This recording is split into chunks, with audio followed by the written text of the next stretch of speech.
యోహాను సువార్త 5వ అధ్యాయము 35వ వచనం. అతడు మండుచు ప్రకాశించుచున్న దీపమై ఉండెను. మీరు అతని వెలుగులో ఉండి కొంతకాలము ఆనందించుటకు ఇష్టపడ్డారు.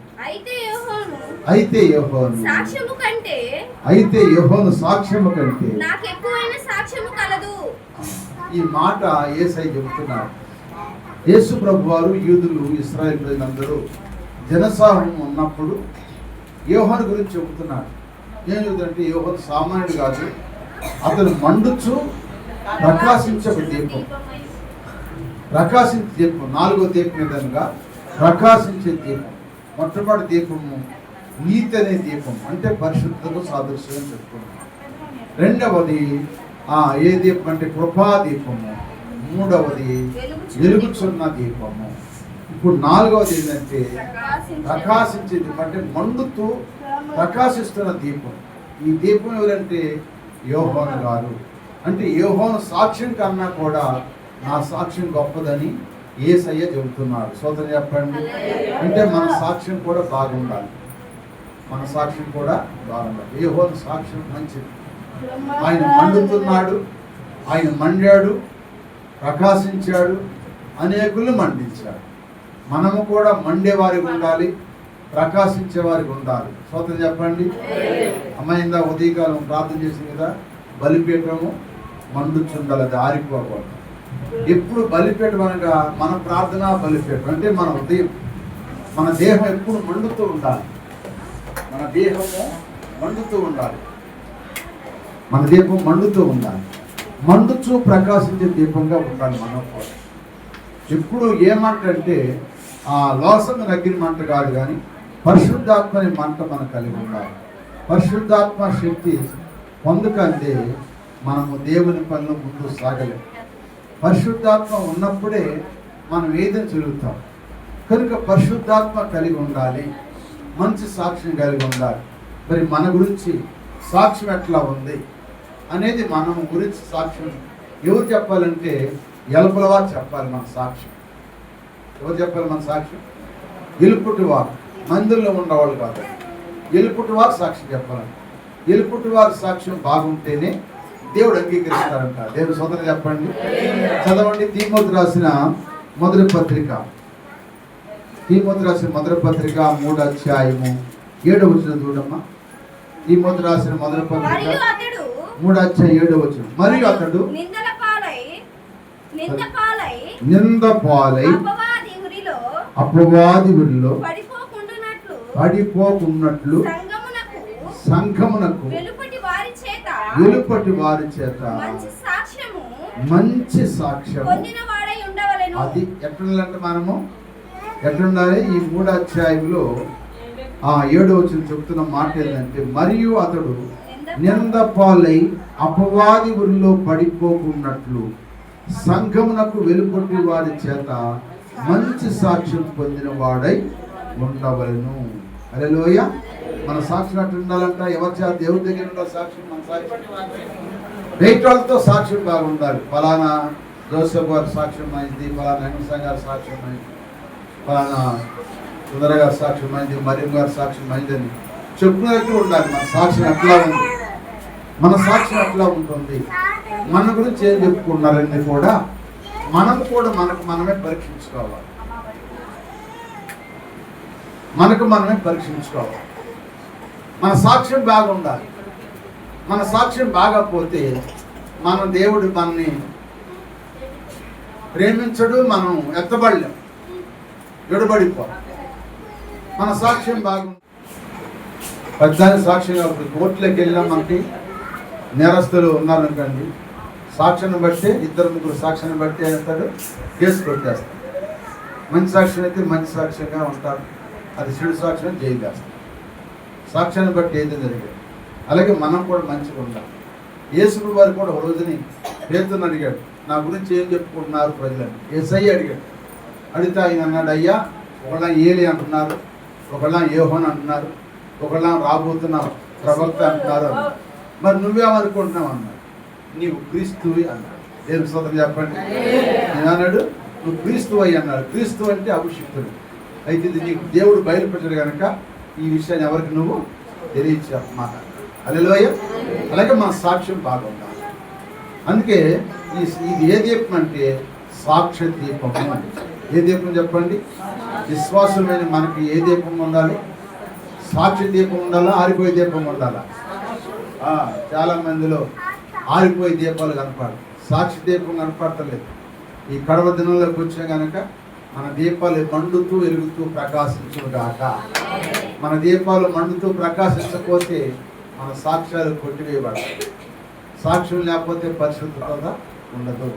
సాక్ష్యాన్ని బట్టే తీర్పు అన్నమాట. హల్లెలూయ. సాక్ష్యాన్ని బట్టే తీర్పు తీరుస్తాడు రేపు దేవుడు. అందుకే రేపు న్యాయపీఠం అంతా ప్రతి ఒక్కరొకరు నిలబడి రోజు ఉంది కనుక ఆ నిలబడి రోజు మనం ఎట్లంటే మంచి సాక్ష్యం కలిగి ఉండాలి. మంచి సాక్ష్యం కలిగి ఉండాలి. అందుకే యేసయ్య చెప్తున్నాడు, అతనికంటే నా సాక్ష్యం ఇంకా ఎక్కువ అన్నాడు. నిజమే, యేసయ్య మరి ఆయన లోకరక్షకుడు. ఆయన లోకానికి వెలుగై వచ్చాడు, అందరిని వెలిగించాడు. ఆయన ముందు 6 నెలల ముందు పుట్టాడు యోహాను గారు. ఆయన కూడా కొన్ని 100 మంది వెలిగించాడు. అందుకే ఆయన గురించి సాక్షి చెప్తున్నాడు, అతను మండుచు ప్రకాశించే దీపంలాగా ఉన్నాడు. మనం కూడా ఈ కడవదనంలో మండేవారికి ఉండాలి, ఎలుగై ఉండాలి, కానీ చీకటై ఉండకూడదు. మన జీవితాలు చీకటై ఉంటే మన బతుకి ఇక అర్థం ఉండదు, పరమార్థం ఉండదు. కనుక మనము కూడా మండుతూ ఉండాలి. కడవదనాలు నువ్వు వయసులో కానీ చిన్నదానమైనా పెద్దదానమైనా వృద్ధులైనా ఎవరైనా సరే మనము ఆ మంట తగ్గకూడదు. ఎప్పుడు కూడా మండుతో ప్రకాశిస్తే మరి మన గురించి మంచి సాక్షి చెప్పుకోవాలి. ఎలపల వాళ్ళు ఎక్కువ మనం పరీక్షిస్తారు, గుర్తుపెట్టారు. మన బైబిల్లో 4 సువార్తలు చదువుతాం. 4 సువార్తలు అంటే మత్తయి సువార్త, మార్కు సువార్త, లూకా సువార్త, యోహాను సువార్త మనం చదువుతాం. కానీ మనం చదివేస్తారు ఎలపల వాళ్ళు. మనమే 5వ సువార్త. స్వతంత్రం చెప్పండి, మనమే సువార్త. 5వ సువార్త ఎవరు? మనమే. వీళ్ళు ప్రార్థనకి వెళ్తాం, 4 సువార్త చదివి సువార్త చెప్తారు దానికి అని మనం పరీక్షిస్తారు. కనుక 5వ సువార్త అంటే మనమే. కనుక మన సువార్తలో 5వ సువార్తలో మరి నా సాక్ష్యం ఎట్లుంది, నీ సాక్ష్యం ఎట్లుందని నీ సాక్ష్యాన్ని నువ్వు కాపాడుకో. స్వతంత్రం చెప్పండి, నీ సాక్ష్యాన్ని నువ్వు కాపాడుకో. నువ్వు కాపాడుకుంటే నీకు మేలు. హల్లెలూయా. అందుకే అక్కడ చనిపోయే టైంలో కూడా ఆ గుడ్డివాడు, ఆ సైనికుడు బళ్ళెముతో పోటు పొడిచినప్పుడు అతని రక్తము నీరు వేసే రక్తము నీరు వచ్చినప్పుడు ఆ కన్ను చూపిందన్నాడు, ఇతను నిజంగా దేవుని కుమారుడు అని సాక్ష్యం ఇచ్చాడు. హల్లెలూయా. కనుక మన సాక్ష్యం కూడా బాగుండాలి. ప్రతి కొద్ది కాలం అయినా మంచిగా బతుకుదాం, మంచిగా ఇచ్చిపోదాం.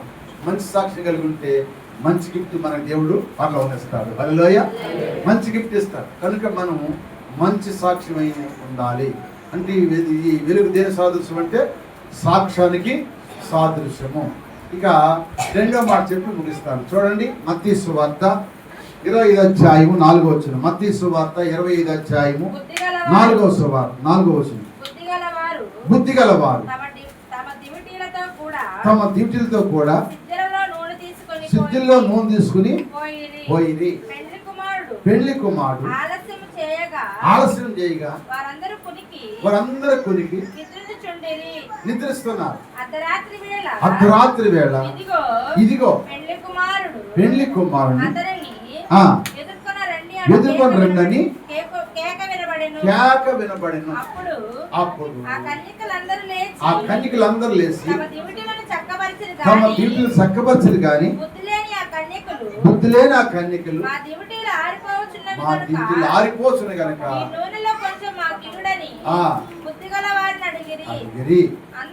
అందుకు బుద్ధిగల కన్యకలు మాకును మీకును చాలదేమో మీరు అమ్మవారితో పోయి కొనుక్కోండి చెప్పారు. చాలా ఈ వాక్యం అందరికీ తెలుసు. ఇక్కడ బుద్ధిగల వారు ఉన్నారు, బుద్ధి లేని వారు ఉన్నారు. అసలు మొట్టమొదటి పేరేంటి? కన్యకలు. ఏ కన్యకలు? బుద్ధిగల కన్యకలను రాయబడింది మొట్టమొదటి పేరు. బుద్ధిగల కన్యకలను పేరు ఉంది, కానీ ఈడ బుద్ధి ఎప్పుడు కనపడిందంటే పెళ్లి కుమారుడు ఆశ్రయించినప్పుడు కనపడింది. పెళ్లి కుమారుడు ఆలస్యం చేశాడు. ఎందుకు ఆలస్యం చేస్తే కనిపెడతానికి ఆలస్యం చేశాడు. ఈ కనిపెట్టినప్పుడు ఈ పెళ్లి కుమారుడు కనిపెట్టినప్పుడు ఆలస్యం అవడానికి వల్ల వీళ్ళేసరంటే కునికి నిద్రపోయారు. సోదరు చెప్పండి, కునికి నిద్రపోయారు. కేకన పడింది. ఎన్ని కేకలను పడి? కేకన్నాడా కేకలన్నాడా? కేక అంటే ఒక బహువచనం, ఒకే కేక. ఆ ఒకే అందరు లేచారు. మళ్ళీ లెగటం కూడా అందరు లేచారు. అందరూ దీపిని సంపరిచారు. కానీ 5 కురిగిపోతున్నాయి, 5 మాత్రం చక్కగా వెలుగుతాయి. అప్పుడు అడిగారు. అడిగితే మీకు పోతే మాసాలు కనుక అమ్మేవాళ్ళు ఉంటే కొనుక్కొచ్చుకోమని చెప్పారు. ఆ టైంలో మనం కూడా నా కూతురు మళ్ళీ ఆగిపోయిద్దామని నీ నూనె కొంచెం కూతురు పోసినా నువ్వు విడబడిపోతావు. నా తమ్ముడని, నా అన్నని, నా బిడ్డని మనం నూనె పోస్తే ఏమంటే వాళ్ళకి పోసేవనుకో వాళ్ళు విడబడిపోతాం, మనం విడబడిపోతాం. ఎవరు నూనె ఆడదే. మొత్తం చెప్పండి, ఎవరు తీటి ఆడదే. వాళ్ళు అడిగారు మనం చేయకూడదు. వాళ్ళది ఆడదే, మనది మనది. కానీ ఎందుకంటే వాళ్ళు నిర్లక్ష్యం చేశారు. వాళ్ళ సిద్ధపాటు లేదు, వీళ్ళు ఏముందంట సిద్ధపాటు ఉంది. మనం కూడా సిద్ధపాటు కలిగి ఉండాలి, కానీ అదిరిపాటుగా ఉండకూడదు. ఏం సొంతం చెప్పండి, ఏం కలిగి ఉండాలి? సిద్ధపాటు కలిగి ఉండాలి. అదిరిపాటుగా ఉండాలి. వీళ్ళ ఉద్దేశం ఏంటంటే అదిరిపాటు అంటే వస్తాడులే, సరిపోయిద్దిలే, ధీమా, నిర్లక్ష్యం అనమాట. దాన్ని అదిరిపాటు అంటారు. దాన్ని అదిరిపాటు అంటారు. వెళ్ళొచ్చులే. చాలా మంది అనుకోవట్లే, వెళ్ళొచ్చులే మందిరానికి. ఎప్పుడైతే వెళ్ళొచ్చులే, పాటలు అయినాక వెళ్ళొచ్చులే, ప్రార్థన అయినాక వెళ్ళొచ్చులే, సాక్షులు అయినాక వెళ్ళొచ్చులే, వాకింగ్ ఎప్పుడు వెళ్ళొచ్చులే అనుకుంటారు. ఇదంతా ఏంటంటే వీళ్ళు నిర్లక్ష్యోపాయం. ఈ నిర్లక్ష్యమే అదిరిపాటు అంటారు. భయం లేని పాట అన్నమాట. సిద్ధపడి అంటే భయం మిగిలిన వారు. అందుకే మనం సిద్ధపడి ఉండాలి. ఎప్పుడు కూడా సిద్ధపడగలిగి ఉండాలి. ఆ బుద్ధి గల కన్నికలు, బుద్ధి లేని కన్నికలు ఎక్కడంటే పెళ్లి కుమారుడు ఆలస్యం చేసినప్పుడు తెలుసు.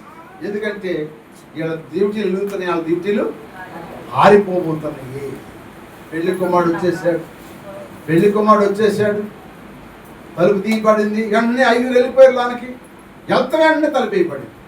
వీళ్ళు వెంటనే తెచ్చారు, కానీ తలుపు కొట్టారు. కానీ ఏమన్నాడు?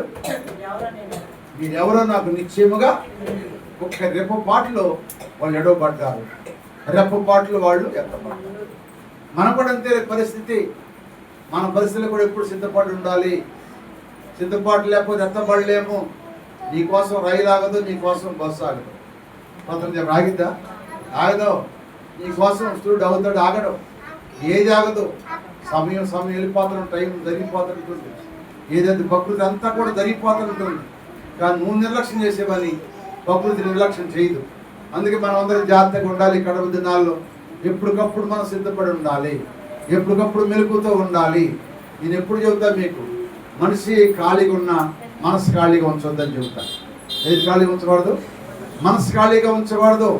మనిషి ఖాళీగా ఉన్నామని ఏ చెడ్డ ఆలోచన పెట్టుకోవద్దు. మనిషి ఖాళీగా ఉన్నా మనసులో దేవుని ఆలోచన ఉండాలి.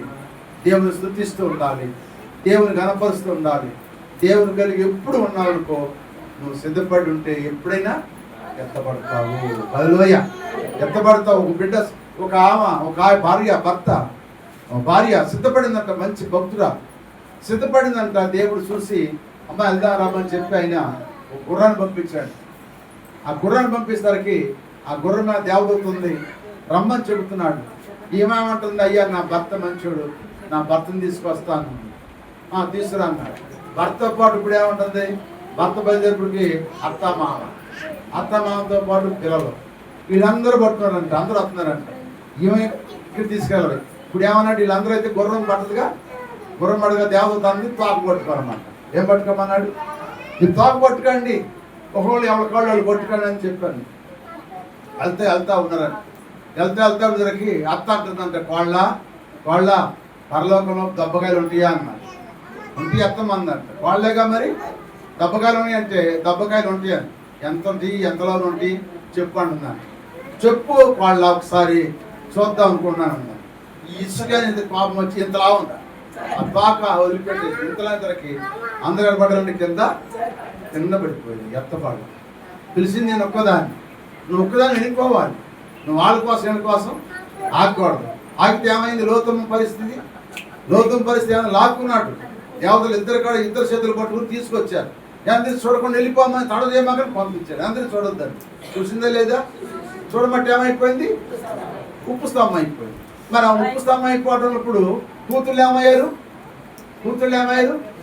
వ్యభిచారులేదు. ఎందుకు? తండ్రి తాగుపోతాడు, కూతుళ్ళు వ్యభిచారులు అయ్యారు, తల్లి ఉప్పు స్తంభం అయింది. ఆ కుటుంబం అంతా ఏమైపోయింది? అది పతనం అయిపోయింది. అందుకే మనం ఎప్పుడు కూడా సిద్ధపడి జాగ్రత్తగా ఉండాలి. కానీ వెనకంజి మనము దేనికి ఆలోచన చేయకూడదు. హల్లోయ వెనకంజి చేసామంటే అంత ఎడబడిపోవాలి. అందుకే వాళ్ళు సిద్ధపడగలుగున్నారు. కనుక మనం కూడా ఏం కలిగి ఉండాలి? సిద్ధపడగలిగి ఉండాలి. కానీ నిర్లక్ష్యంగా మనము ఉండకూడదు. అందుకే భక్తుడు అంటాడు సమయ గ్రంథం, సామెత గ్రంథం అంటాడు ఒక మాట. సామెత గ్రంథము 31 అధ్యాయము 8 వచ్చింది చదవండి. 18 వచ్చింది. 31 అధ్యాయం 31 సామెతలు 31 అధ్యాయము 18 వచనంలో ఒక చక్కని మాట ఉంది. చదువమ్మా. తన వ్యాపార లాభము అనుభవం వచ్చే తెలుసుకొను. రాత్రి వేళ ఆమె దీపము ఆమె చెబుదామా? హల్లోయ. ఎప్పుడు ఆరిపోదంట? రాత్రి వేళ ఆమె దీపం ఆరిపోతాడు. ఆమె అనగా సంఘం. అసలు సామెత గ్రంథం చదువుతారు లేదో కానీ మీరు, సామెత గ్రంథము క్రమశిక్షణ కలిగిన గ్రంథం. ఈ గ్రంథం ఇది వేస్తో ప్రారంభించబడింది. ప్రారంభంలో వ్యభిచారిగా ప్రారంభించబడిన ఈ గ్రంథము ముగింపు వచ్చేసరికి చెప్పండి గుణవతి అయిన భార్యగా మార్చబడిందంట ఈ గ్రంథం. స్వతం చెప్పండి. ప్రారంభంలో వ్యభిచారి, ముగింపులోకి వచ్చేసరికి గుణవతి అయిన భార్య. అందుకే రాత్రి వేళ దీపము, మన దీపం ఆరిపోకుండా ఉంచుకోవాలి. స్వతం చెప్పండి. మన దీపాలు ఆరిపోకూడదు. నా దీపమును వెలిగించువాడు నా చీకటిని వెలుగజేయును. నా దీపమును వెలిగించువాడు నా చీకటిని వెలుగజేయును. జలరాశుల నుండి బలమైన చేతితో బలమైన దేవా, బలమైన దేవా, యెహోవా నా బలమా, యథార్థమైనది నీ మార్గం, పరిపూర్ణమైనది నీ మార్గం, యెహోవా. ఆమె దీపము రాత్రి వేళ రాత్రులుగా చెప్పండి. చీకటి అనేది పాపము. పాపం చీకటిలో చేస్తారు కానీ వెలుగులో చేయరు. అందుకే ఆ చీకటిని పాపంలో లేకుండా ఆ దీపం వెలుగుతుంది కనుక చీకటి అయిందంట ఆమె దగ్గర నుంచి పారిపోయిందంట. స్తోత్రం చెప్పండి. నీ దగ్గర నుంచి చీకటి పారిపోను గాక, నీ దగ్గర నుంచి పాపం పారిపోను గాక, నీ దగ్గర నుంచి దురాత్మ పారిపోను గాక. ఎందుకంటే నువ్వు వెలుగుతూ ఉండాలి. నీ దీపం ఆరిపోకూడదు. స్తోత్రం చెప్పండి. నీ దీపము ఆరిపోకూడదు. మన దీపాన్ని వెలిగించారు కనుక వెలిగించిన దీపం ఏం చేయాలంటే మన ఇంట్లో వెలుగుతూనే ఉండాలి. స్తోత్రం చెప్పండి. వెలుగుతూ ఉండాలి. అందుకే భక్తులు రాసే పాటలో కూడా నా ఇంటి దీపం నీవేలని తలసి నా హృదయము నీ కొరకై బదిలపరచితి. నా ఇంటి దీపం నీవేలని తలసి నా హృదయము నీ కొరకై బదిలపరచితి. ఆరిపోయినా నా వెలుగు దీపము, ఆరిపోయినా నా వెలుగు దీపము, వెలిగించుము నీ ప్రేమతో ప్రభువా, వెలిగించుము నీ ప్రేమతో. నిన్ని తలసినా ఏది అడిగినా జరిగేది నీ చిత్తమే నా ప్రభువా, జరిగేది నీ చిత్తమే. హల్లెలూయా. ఎందుకని మన ఇంటి దీపం చెప్పాలి వెలుగుతూనే ఉండాలి, ఆరిపోకుండా. హల్లెలూయా. బ్రతికే దీపాలు వెలగాలి. మొదటి దీపం ఏ దీపము? పరిశుద్ధమైన నీతి, నిత్యం వెలుగుతుండాలి పరిశుద్ధత. రెండవది ప్రభు దీపము, ప్రభు సాదృశ్యమైన దీపం. మూడవ దీపము వెలిగించబడిన నమ్మకత్వాన్ని సాదృశ్యమైన దీపం. నాలుగవ దీపం సాక్ష్యానికి ప్రకాశించే దీపం. ఐదవది చెప్పండి, చెప్పండి. ఐదవది ఐదవది సిద్ధపాటు కలిగిన సోదరు చెప్పండి. ఐదవది చెప్పేది సిద్ధపాటు కలిగింది. మనం ఏం చేయాలి? ఎప్పుడు సిద్ధపడి ఉండాలి. ఏ టైం సరే. సాగుకు ముద్దురు లేతం లేదు, ఉందా చెప్పండి? సాగుకు ముద్దురు లేతం లేదు. ఎప్పుడు మనం సిద్ధపడి ఉండాలి. ఆయన ఎప్పుడు వస్తాడో తెలియదు. ఆయన దొంగ వల్ల వస్తా అన్నాడు. తెలిసి వస్తే అందరం మెలుగుతుంటారు. ఉండరమ్మా? దొంగోడు తెలిసి వస్తాడు. కన్నయాత్ర అంటే జాగ్రత్త వాడు. దొంగోడు చెప్పొస్తాడా? అలాగే ఏసై కూడా దొంగలాగా వస్తాను. ఇదిగో నేను దొంగ వల్లే, దొంగలాగా వస్తాడు. రెండో రాకడ నిరిదిగా రాడు, బహిరంగ రాకడ ఉంది. అది అప్పుడు బహిరంగ వస్తాడు, అందరూ తెలిసినట్టు వస్తాడు. కానీ రహస్య రాకడ రెండవది. ఆ రెండవ రాకడలో ఆయన దొంగ వల్లే వస్తాడు. ఎప్పుడు వస్తాడు? మనకి ఆయన పొడుగు మాట వస్తాడు, అర్ధరాత్రి వస్తాడు, తెల్లవారుజాము వస్తాడు, ఉదయకాలం వస్తాడు. మనకు తెలియని ఎప్పుడు వచ్చినా మనం అట్లా సిద్ధపడి ఉండాలి. సోదరు చెప్పండి. ఎప్పుడు సిద్ధపడి ఉండాలి? నీ నోట స్తుతులుంటే చాలు సిద్ధపడి ఉండట్టే. సోదరు చెప్పండి. ఏ పని చేసుకున్నా సిద్ధపడి ఉండు. కుండలు తోముకున్నా, ఇల్లు గడుకుంటున్నా, నాట్లు ఎత్తున్నా, పాతకెళ్తున్నా, దేనికి వెళ్ళినా, ఏ పనికి వెళ్ళినా నువ్వు స్తుతులు చెల్లించుకుంటా పని చేసుకో. దేవుడు నువ్వు సిద్ధపాట్లు ఉంటావు. హల్లెలూయ. ఆయన చూస్తాడు, ఈ బిడ్డ స్తుతిస్తున్న పని చేస్తున్నా స్తుతిని సిద్ధపాట్లు ఉందనుకుంటాడు. ఆయన కన్ను అందరం చూస్తుంది కదా, ఆయన నేతలు అందరం చూస్తుంది. అందరు స్తుతులు ఆయన వింటున్న చెవులు. ఆయన చెవులు వినవనుకుంటారేమో. ఆయన చెవులు మందం కాదు. సోదరు చెప్పండి. ఆయన వినే చెవులు, ఆయన చూసే నేత్రాలు, ప్రతి నేత్రం ఆయన చూస్తుంది. హల్లెలూయ. అందుకని మనము కూడా సిద్ధపడగలిగిన దీపంలాగా ఉందాం. ఈ 2 పాయింట్లు చెప్పాను. ఈరోజు ఏం చెప్పాను? 2 పాయింట్లు ఏంటి? ఒకటి మనం మంచి సాక్షి కలిగి ఉండాలి. కడవ దినాల్లో ఒకటి మంచి సాక్ష్యమైన దీపంగా ఉండాలి, ప్రకాశించాలి. రెండవది సిద్ధపడే దీపం ఉండాలి. అప్పుడు ఆ ఇంటిలో అంట రాత్రి వేళ ఆ దీపము ఆరిపోదు. ఎప్పుడు ఆ ఇల్లు చెప్పండి నిలుగుతుంది. చీకట ఆ దగ్గరికి రానే రాదు. పాపము రాలేదా? ఆమె అనగా సంఘము. సంఘం అనగా మన అందరము. స్త్రీలు అందరూ కలిస్తే సంఘము. సంఘం అనగా స్త్రీ, స్త్రీ అనగా ఆమె. ఆమె దీపము మన దీపాలు కూడా ఆరిపోకుండా ఆయన రాకడలో ఎత్తబడే దిక్కులో ఉంటాను. సిద్ధపడి ముందు సాగిపోదాం. దేవుడి కొద్ది మాటలు దీవించి ఆయన మరణ పునరుత్థానంలో మనం కూడా పాలి భగస్తులు ముందు సాగిపోదాం. దేవుడి వాక్యం దీవించుగాక. తల్లవచ్చండి.